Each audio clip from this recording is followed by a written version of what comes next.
June 15, 1945. It has been weeks since Adolf Hitler and the remnants of his inner circle vanished from the ruins of Berlin. The world assumed him dead, consumed in the inferno of the collapsing capital. In truth, he and a handful of loyal officers escaped south, taking refuge in a hidden bunker complex buried deep within the Bavarian Alps. An installation so well concealed it escaped Allied detection.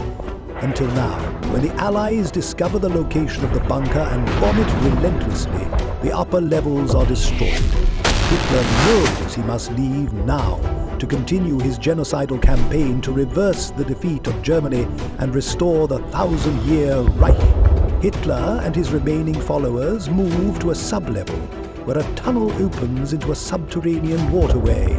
A sleek submarine waits silently in the gloom, its engines humming low, ready for escape.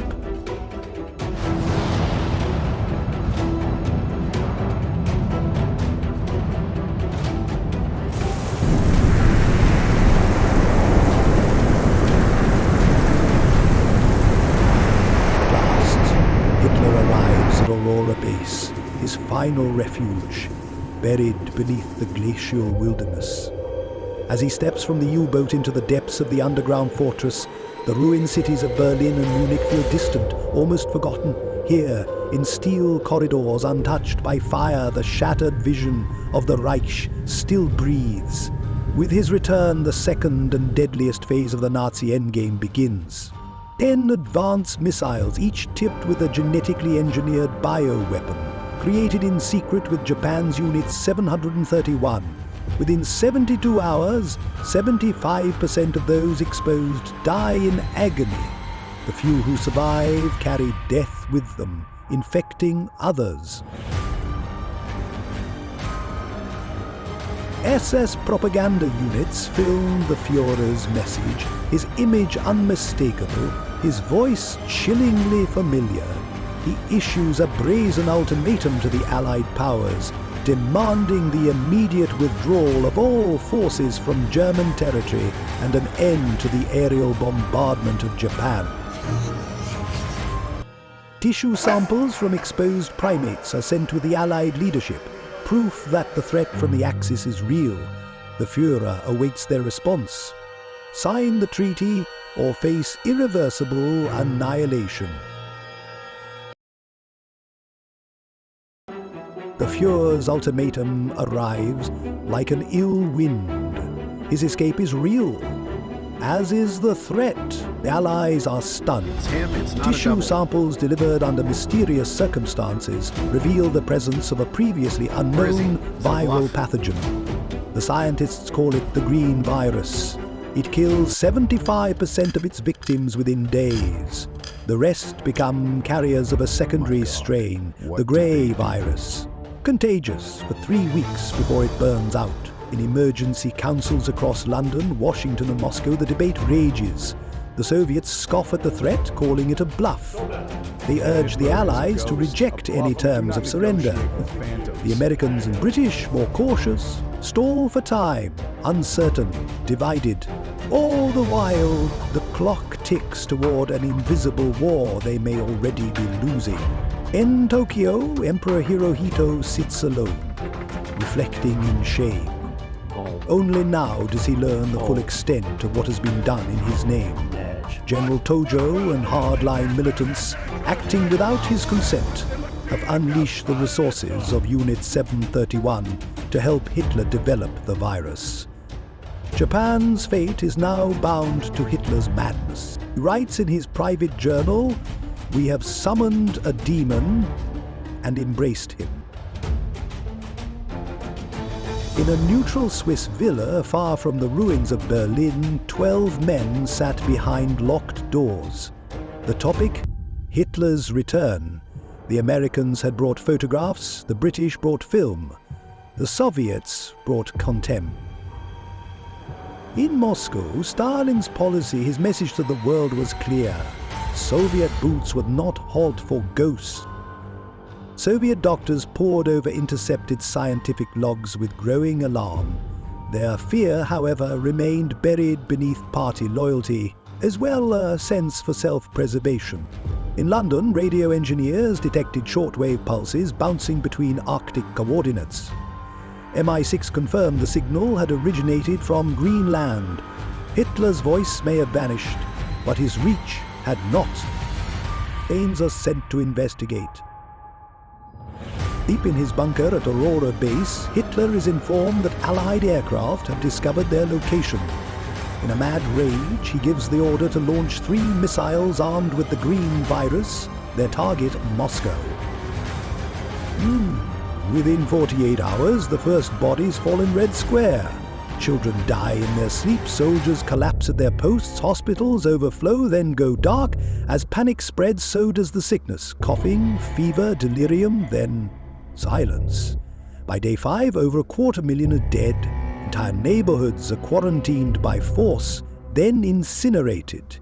Trains stop, borders close, communications fall silent. Moscow, the heart of the Soviet Union, becomes a ghost city, surrounded by fire breaks and machine guns. With Hitler as his ally, death sits upon his throne once again.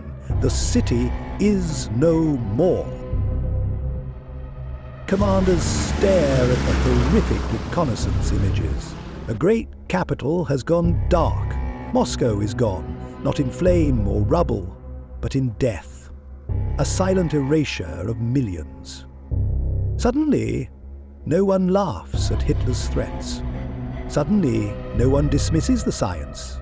The war has changed. It is now a race against extinction. Allied leadership is shaken. But Truman, he carries the ultimate weapon, and the world is about to see it. The Soviets are already aware of the bomb. Their spies in Los Alamos whispered secrets into Kremlin ears. Nuclear fire is coming. Secret documents discovered in Germany confirm the location of Aurora base. Only 2 bombs exist, and no room for error. 1 mission, 1 chance to kill the threat. On August 17, 1945, nuclear fire scorches Greenland. The ice splits, the sky roars, and Hitler's base vanishes.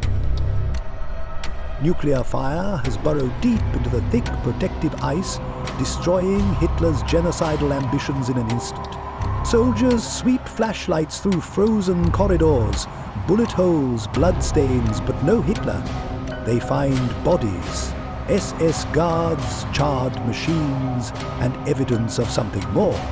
A submarine, sleek, advanced, capable of launching a new kind of missile. The man they came for has vanished. Somewhere beneath the polar sea he waits, wounded perhaps, but not finished. Hirohito makes his decision. He will not be remembered as a passive witness to genocide. A violent coup attempt erupts within the palace walls. Loyalists to Tojo storm the compound, demanding that Hirohito support full deployment of the virus in exchange for stopping Allied bombings. Shots are fired. Blood is spilled. Hirohito is wounded, but rescued by his most loyal guards. In a solemn address recorded in a hidden sound studio, Hirohito pledges to surrender unconditionally to the Allies. He denounces Hitler. He offers full cooperation with American and British scientists to develop a cure. Most importantly, he reveals secret archives on the virus and the underground facilities that created it. I have seen the abyss, he says, and I choose life. The United States, on the verge of authorizing nuclear retaliation against Japan, holds its fire as the world holds its breath.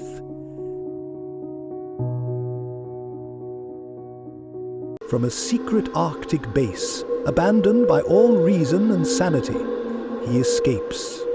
Lurking beneath the dark, cold sea, the tyrant plots his last revenge. 3 warheads still remain. He needs only a launch point to begin the genocide anew, as if ordained by a vengeful god. Disaster strikes. A sudden fault in the ballast control, a tiny mechanical failure in a vessel that demands perfection. The sub begins to sink, slowly at first, then faster and faster. 800 feet down, the sea becomes a trap. Pressure mounts. The sub slams into the ocean floor like a stone tomb. There is no impact alarm, just silence and dread. Inside the captain's quarters, Hitler isolates himself, refusing food, refusing contact. He rants at no one, muttering, arguing with ghosts. Sometimes it's Goebbels, sometimes it's Eva, sometimes it's the mirror. The crew can hear him, but no one speaks anymore. They know the truth. No one's coming, and the air is starting to change. The lithium dioxide filters last 3 days. On day 4, they're useless. The air turns sour, thoughts blur, muscles cramp. Every breath costs more than it gives. The batteries begin to die. The lights fade from red to black. Then silence. One man hangs himself with an air hose. Another stabs his own throat with a screwdriver. No one stops them. Hitler writes a final statement, lashing out at his enemies a final time. On the 3rd day, he smashes the mirror and shaves half his beard in the dim light before collapsing, his wretched form seeming to melt into the gathering gloom. There is no honor, no last stand, just filth and regret and suffocating air. When the lights finally fail in the cabin, no one checks on him. No one knocks. No one cares. He dies exactly as he feared. Alone, ignored, irrelevant. His last empire reduced to a dark room in a dead machine, sinking under its own weight.